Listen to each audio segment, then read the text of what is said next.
Alhamdulillah, assalatu wassalamu ala rasulillah, sallallahu alaihi wa ala alihi wa man wala, amma ba'd. Kabajamtootaaf daawwattoota gaachana islaamaa, alhamdulillah har'as sagantaa ajaa'ibaa ta'uu qabannee isiniif dhiyaannee jirra. Sagantaa kana beeksisuudhaan kan isin waliin turu an Haydar Nachaatiin ture. Ogeessi kaameraa kan na fuuldura jiru Imraan Jihaadii, akkasuma ogeeyyota istiidiyoo mara waliin ta'uudhaan qophiin kun akka inni bareedee akkasitti isin bira dhaqqabuudhaaf kan taasifamaa jirudha. Egaa sagantaa keenya har'aas jalqaba irratti namni tokko akka inni haalaan waa daawwatuu fi haalaan waa dhaggeeffatuuf jalqaba waan isin bohaarsu tokko qabannee isiniif dhufnee jirra. Inshaallah sagantaa kana qabannee sagantaa kana dhaggeeffanneeti walitti deemina. Amma sanatti turtii gaarii nu biraan fagaatinaa, sagantichis kana fakkaata.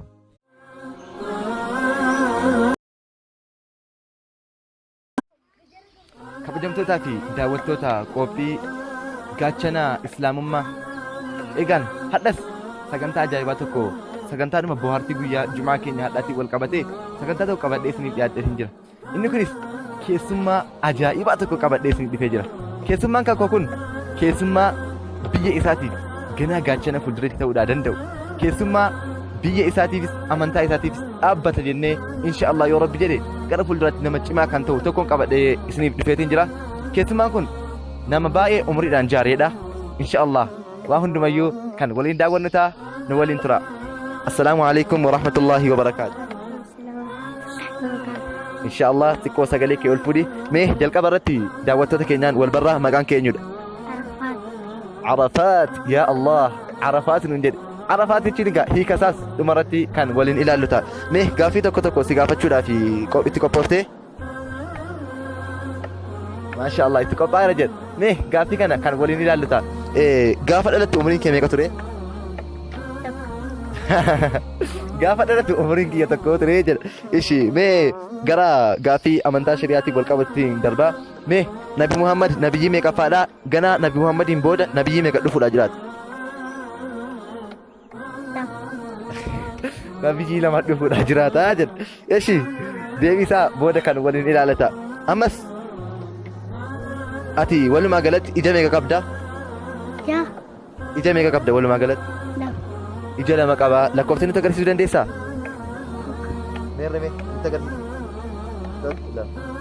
Ishi kanumaan kan wal qabatu mee waa'ee ilkaan isaa kanallee egaa otoon isiniin waliin barsiisin biran darbu jedheeti. Mee ati ilkaan kee kun akkamitti cabuu danda'e? Nan kufee jedha. Garuu farda nyaachuun oolu. Egaan kabajamtootaaf daawwattoota keenya intarviiyuun keenya kan keessummaa ajaa'ibaa waliin dhiyeessine kana fakkaata. Mee hawwii fi mul'ata isaa gara fuuldura kan gaafannu ta'a. Gara fuulduraatti mee nama akkamii ta'uu barbaadda? Aalima, daa'ii, doktora maal ta'uu barbaadda kana keessaa? Aalima. Maasha Allah, rabbi si haa taasisu.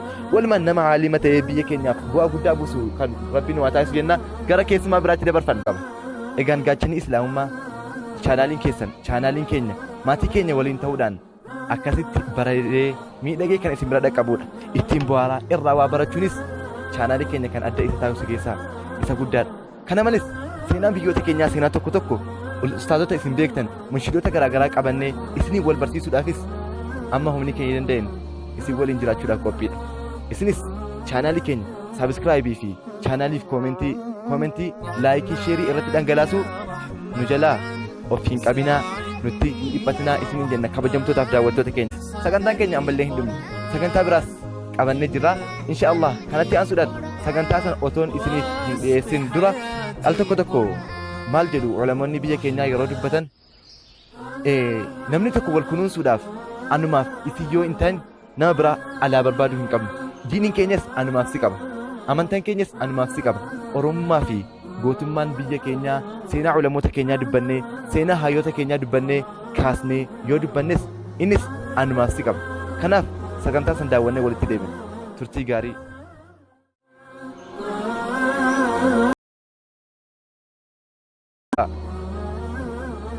Mee keessummaa keenya kanaan kan isin wal barsiisnu ta'a.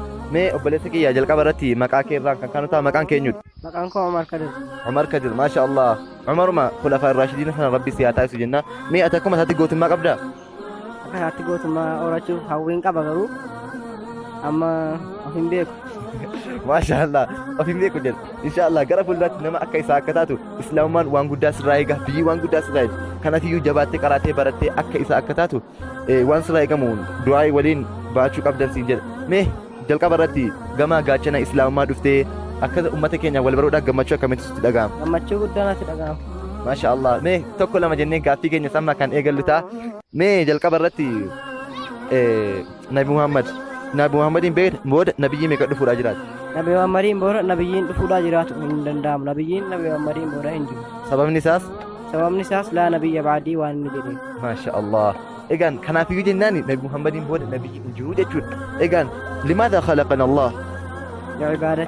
لعبادته ما شاء الله مالف ربي نؤمن لي جنان كان ربي نؤمتي عبادة إساتي في جد سايسيستوني الدنيا رجلا باين جرا قاتي كان كولانا هيدجر فكينا قد ما نسني قال شوف ألبرت أينشتاين وتون وانين مفبري كان جر قاتي قد توري ما شاء الله نوتي مسلمون نمو عمري كانان يجول ما أنا وام نف كان ما بيكون كن فضل ربي كنيارات مه جلك براتي بلبلي بنامون دندامني بلبلا كميت balballi banamuun danda'amne balbala banaa jiru. Masha Allah dhibbatti gaaffii kana argattee jirta.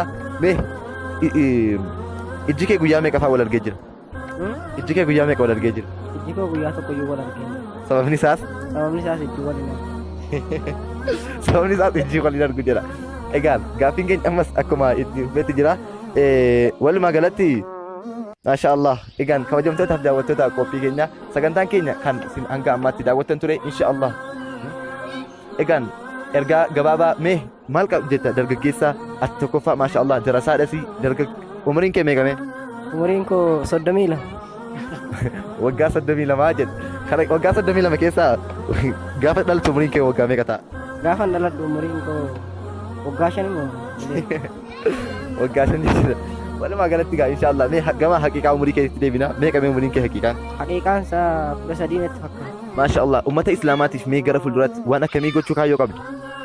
Daa'itee ummata islaamaa dandeessee akka inni rabbitti amanu daa'itee gara islaamaatti waan barbaadu. Masha Allah nama kanaaf babba'u rabbi siyaa taasisu kaayyoo kana nama qabatee galmaan ga'u siyaa taasisu siin jedha galatoomi. Egaan kabajamtootaa fi daawwattoota qophii gaachana islaamummaa inshaallah sagantaan keenya kan hanga ammaatti daawwattan ture. torban sagantaa biraatiin hanga walitti deemnutti rahmata rabbii keessa nu jiraadhaa isiniin jenna.